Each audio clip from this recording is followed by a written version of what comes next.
சென்னைக்கு வந்த ஜானவி தனது தோழிகளுடன் தங்கிக்கொண்டு பணியமரும் முயற்சியை மேற்கொண்டாள். தற்காலிகமாக பகுதி நேர வேலை ஒன்றில் சேர்ந்தவள் முடிந்தளவு வாய்ப்பிருக்கும் அனைத்து பணியிடங்களுக்கும் விண்ணப்பித்தாள். 4-5 நேர்காணல்கள் கொடுத்த அனுபவத்தில் பதட்டம் குறைவாகவும், இம்முறையாவது பணியமர்த்தப்பட வேண்டும் என்ற கவலையோடும் ஒரு பெரிய நிதி நிறுவனத்திற்கு நேர்காணலுக்காகச் சென்று கொண்டிருந்தான். நினைவெல்லாம் அவளது அப்பாவும் அம்மாவும் நிறைந்திருக்க சற்று தொலைவில் மிகவும் பரிச்சயமான முகம் ஒன்றினை கண்டாள். நிதமும் அவளது மனக்கண்ணில் சிரிக்கின்ற முகம். இரவும் பகலும் அவள் அசைபோடும் நினைவுகளில் நிரம்பியிருக்கும் முகம். காணவேண்டும் என்று ஆசை கொண்டு அவளது கண்கள் தேடித்தவித்த முகம். அவன் எதிரே சென்று நின்று இரட்டை மேற்கோள்குறி முற்றுப்புள்ளி. குமார் என்றாள். கண்களில் ஆனந்தம் கரைபுரண்டபடி கைபேசியில் தொலைந்திருந்தவன் இவளது குரல் கேட்டு தலை நிமிர, ஆனந்தத்திற்கு மாறாக அதிர்ச்சியே அவன் முகத்தில் குடிகொண்டிருந்தது. குமார், எப்படி இருக்க? உண்மையிலேயே நீதான் என் முன்னாடி வந்திருக்கியார்? இல்லை, இது என் பிரம்மையா? என்னால நம்பவே முடியும். எப்போ ஊர்லேர்ந்து வந்த? ஏன் என்னோட இந்தனை நாளா பேசவே இல்லை? நீ ஜஸ்ட் ஸ்டாப் இட் ஜானவி என்று பற்களை கடித்துக்கொண்டு கூறியவன் பக்கவாட்டில் இருந்த அடுக்குமாடி குடியிருப்பை தலையுயர்த்தி மேலும் கீழும் கண்டான். பெருமூச்சொன்றினை விடுத்து மீண்டும் அக்குடியிருப்பை கண்டவன் அவள் புறம் திரும்பி, நாம அப்புறம் பேசிக்கலாம், நீ முதல்ல கிளம்பு என்றான். அப்புறம் பேசிக்கிறதா? என்ன ஆச்சு உனக்கு? என்னை விட்டு அமெரிக்காவுக்கு போக முடியாதுன்னு சொன்ன நீயா இப்படி பேசறது? ஓ காட், நான் அப்புறமா உனக்கு ஃபோன் பண்றேன், நீ கிளம்பு. என்ன குமார், நீ எதுக்கு இப்படி நடந்துக்கற? இத்தனை வருஷம் கழிச்சு நான் உன்னை பார்த்த சந்தோஷத்துல தலைகால் புரியாம இருக்கேன். ஆனா உன் முகத்துல எந்த ஒரு சந்தோஷமும் இல்லையே. ஏண்டா இவள பார்த்தோம்னு நீ நினைக்கிற மாதிரி எனக்கு தோணுது. ஆமா, நீ சொல்றது சரிதான், எனக்கு அப்படித்தான் தோணுபது. குமார், விளையாடாத குமார். நான் ரொம்ப நொந்து போயிருக்கேன். உன்கிட்ட மனசு விட்டு பேச நிறைய இருக்கு. உனக்காகத்தான் தினந்தினம் காத்திருந்தேன். மீண்டும் அக்குடியிருப்பை கண்டவன் நெற்றியை பதட்டமாய் வருடியபடி, தயவு செஞ்சு அப்புறம் பேசிக்கலாம் ப்ளீஸ், நீ போட என்றான் மீண்டும். என்ன ஆச்சு உனக்கு? என் மேல என்ன கோவம்னு சொல்லு. ஏன் இப்படி விலகி போற? ஹாய் பேபி என்றொரு குரல் அவர்கள் இருவரின் சம்பாஷணையை இடைமறித்தது. அக்குடியிருப்பின் 2ஆம் தளத்தின் பால்கனியிலிருந்து மிடுக்காய் ஒரு பெண் அவனை கண்டு கையசைத்தாள். ஹாய் என்றான் இவனும் இத்தனை நேரமும் எங்கோ தொலைந்திருந்த மகிழ்ச்சி அனைத்தையும் முறுவலில் தூவியபடி. பின்மேற்கோள்குறி ஹூ இஸ் தட் என்று அவள் வினவ, என் ஸ்கூல் ஜூனியர் என்றான் சிறிதும் தயக்கமின்றி. அவன் கூறியதை கேட்டு உறைந்து போனது ஜானவி மட்டுமே. மினிட்ஸ் என்று அவள் கூற, நோ பிராப்ளம் என்றான் இவன் புன்னகை குறையாமல். அவள் உள்ளே சென்றதும் மீண்டும் கடினப்பட்டது இவனது முகம். இப்போ பார்த்தியே, அவ பேரு சாராட, அமெரிக்கால என்னோட படிச்சவ. எனக்கு அவளை பிடிச்சிருக்கு. நான் அவளைத்தான் கல்யாணம் செஞ்சுக்க போறேன். உனக்கும் எனக்கும் இனி ஒத்துவராது.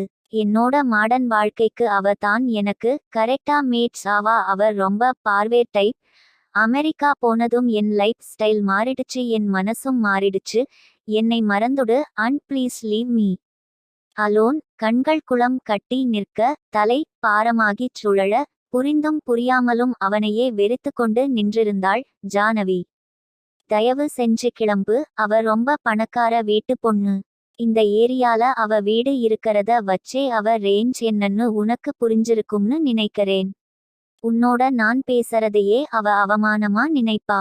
ப்ளீஸ் கோ அவே. தனது கால்களின் நடுக்கத்தை உணர்ந்தவள் விலகிச் செல்ல எத்தனிக்க, யூ லுக் கார்ஜியஸ் என்றபடி அங்கு வந்த அவனது புதுக்காதலியின் கரத்தினை பற்றினான். குமார் பால் நிறத்தில், தோளில் செயற்கையாய் கருட்டிவிடப்பட்ட கூந்தல் தவழ, உதட்டில் சாயம் ஜொலிக்க, முட்டி வரையிலான வெள்ளை பிராக், கையில் விலையுயர்ந்த கைப்பையுடன் இருந்தவளை கண்டதும் ஜானவி தன்னையும் அறியாமல் கூனி குறுகிப்போனாஸ். தன்னை கதாரித்து கொண்டவள் மெல்ல விலகி நடக்க, அவர்கள் இருவரும் ஏறிக்கொண்ட கார் இவளை கடந்து வேகமாய் பாய்ந்தது. எத்தனை நாட்கள், எந்தனை தித்திப்பு வார்த்தைகள், எத்தனை சத்தியங்கள், எத்தனை கனவுகள்ட அத்தனையும் மணல் கோட்டையென சரிந்து விழுந்தது. அருகே ஓர் கட்டிடத்தின் கண்ணாடிச் சுவரில் தனது பிம்பத்தை கண்டாள். நீண்டு தொங்கிய கூந்தல், காட்டன் கடிதார், அவளுக்கு நேரெதிரான மாநிறம், வியர்வை வடியும் முகம் என்று நின்றிருந்தவள் தனது உருவை தானே காணச் சகியாமல் முகத்தினை திருப்பிக் கொண்டாள். கோபமும் அருவருப்பும் அவளுள் பொங்கியது. அது தன் மீதா இல்லை அவன் மீதா என்று அவளால் பிரித்து கூற முடியாத அளவிற்கு மனம் மரித்துவிட்டிருந்தது. மயக்கமும் கலக்கமுமாய் போகும் பாதை புரியாமல் அவள் தடுமாறி சாலையின் குறுக்கே செல்ல, அதிவேகமாக விரைந்து வந்த காரொன்று அவளை உரசியபடி சிற்சிட்டு நிற்கைடித்த வேகத்தில் தடுமாறிச் சென்று சற்று தள்ளி நிறுத்தப்பட்டிருந்த மற்றொரு காரில் மோதி பொத்தென கீழே விழுந்து மூர்ச்சையானான். ஸ்தம்பித்து நின்ற காரிலிருந்து கீழே இறங்கிய ஓட்டுநர் சுற்றும் முற்றும் பார்த்தான்.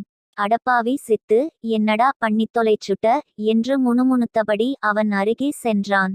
மயங்கி கிடந்தவளை மெல்ல தன்புறம் திருப்பியவன் நடுங்கும் கைகளை கொண்டு நாசியின் அருகே வைத்து மூச்சினை சோதித்தான். சன்னமா மூச்சுக்காற்று உணர்ந்த பின்னே அவனது உயிர் திரும்பியது. நொடி தாமதிக்காது அவனை அள்ளிச் சென்று காரின் பின்புற இருக்கையில் படுக்க வைத்தவன் மருத்துவமனைக்கு வண்டியை விரட்டினான்.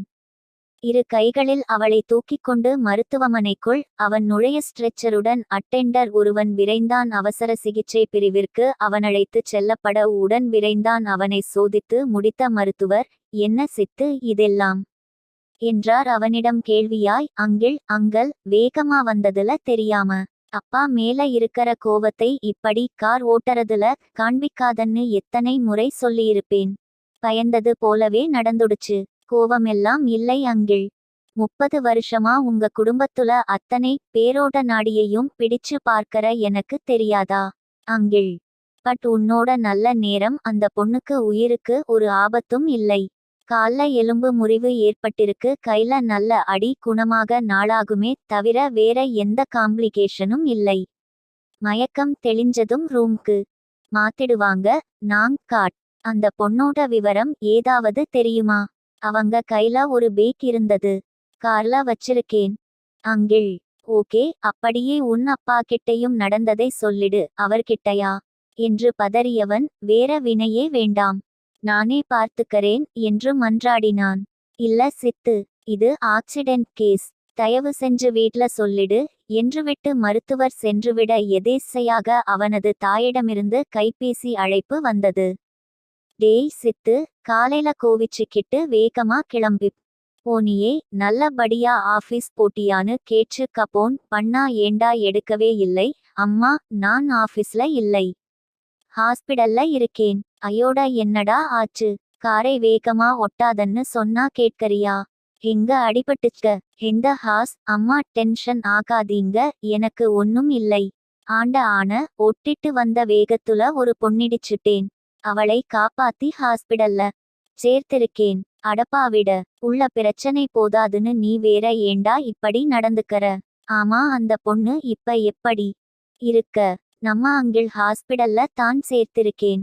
அவங்க செக் பண்ணிட்டு கால்ல எலும்பு முறிஞ்சிருக்கு, உயிருக்கு ஆபத்தில்லைன்னு சொல்லிட்டாங்க. உன்னை நினைச்சு நான் பயந்த மாதிரியே ஆயிடுச்சு. இதே தான்மா அங்கிளும் சொன்னாங்க. அப்படியா? ரொம்ப சந்தோஷம் பா. உங்க பாவுக்கு ஃபோன் போட்டு உன் வீர சாகசத்தை சொல்லு. அவர் இன்னும் என்னவெல்லாமோ சொல்லுவாரு. நானே டென்ஷன்ல இருக்கேன். நீங்க வேற ஏன்மா அப்பா அப்பான்னு சொல்லி இன்னும் டென்ஷன் ஏத்தறீங்க? நியாயமா இந்த ஆக்சிடென்ட்டே அவரால தான் நடந்தது. இதையெல்லாம் நீயே உங்கப்பா கிட்ட பேசிக்கோ. அம்மாட சரி, நான் அப்புறம் பேசறேன். ஏதோ சொல்ல வாயெடுத்தவன் வேண்டாமென்று எண்ணி அழைப்பினை துண்டித்தான். பாவம்டா சித்து, நீ உன்னை டென்னிஸ் பந்து மாதிரி ஆளாளுக்கு அடிச்சு விளாசறாங்க என்று புலம்பிக் கொண்டு நின்றிருந்தவனின் அருகே மீண்டும் மருத்துவர் வந்தார். சித்து, அந்த பொண்ணு மயக்கம் தெளிஞ்சுட்டாங்க. ஷீ இஸ் ஒல்ரைட், ரூமுக்கு மாத்த போறோம் என்றவர் அருகிலிருந்த செவிலியரிடம் சில குறிப்புகள் சொல்ல அவரும் சரியென்று விட்டு சென்றார். அங்கிள், எனக்கு ஒரு டவுட். என்னது சித்து? எப்படி அங்கிள் எப்பவும் பெண்கள் புடைசூழ இருக்கீங்க? இதெல்லாம் முன்னாடியே தெரிஞ்சிருந்தா MBA படிச்சதுக்கு பதிலா MBBS படிச்சிருப்பேன். எனக்கு 50 வயசுக்கு மேல ஆயிடுச்சு சித்து. அதுதான் அங்கிள், எனக்கும் ஒன்னும் புரியல. உங்களுக்கே இப்படினா அப்போ நான் வெள்ளை கோட்டு ஸ்டெதஸ்கோப் மாட்டிக்கிட்டு நடந்தா எப்படி இருக்கும் என்று கற்பனையில் அவன் நினைத்திருக்க, ஒரு இளவயது பெண் அவர்களிடம் வந்து மருத்துவரிடம் மட்டும் ஏதோ கேட்டுவிட்டுச் சென்றாள். அவங்க புது டாக்டரா அங்கிள்? போன தடவை அம்மாவோட் வந்தபோது இவங்கள் நான் பார்க்கலையோ? ஆமா, புதுசா இங்க சேர்ந்திருக்காங்க. செம்ம செம்மையோ செம்ம. அவனை விளங்காத பார்வை பார்த்த மருத்துவர், 2 நாள் லீவ் போட்டு உன் அப்பாவை பார்த்து உனக்கு உடனே கல்யாணம் பண்ணி வைக்கச் சொல்லி எப்படியாவது பேசி கன்வின்ஸ் பண்ணிடறேன் சித்து. தயவு செஞ்சு நான் வேலை பார்க்கற இடத்துல என் மானத்தை வாங்கிடாத சமன் என்றார். வேண்டவே வேண்டாம் அங்கிள். அவர் பார்க்கற பொண்ணு நிச்சயம் அவரை க்ளோன் பண்ணி புடவை கட்டிவிட்ட மாதிரி தான் இருக்கும். எனக்கு ஒத்து வராது. அப்புறம் ஒன்லி லவ் மேரேஜ், காதல் திருமணம், இல்லனா சந்நியாசம்.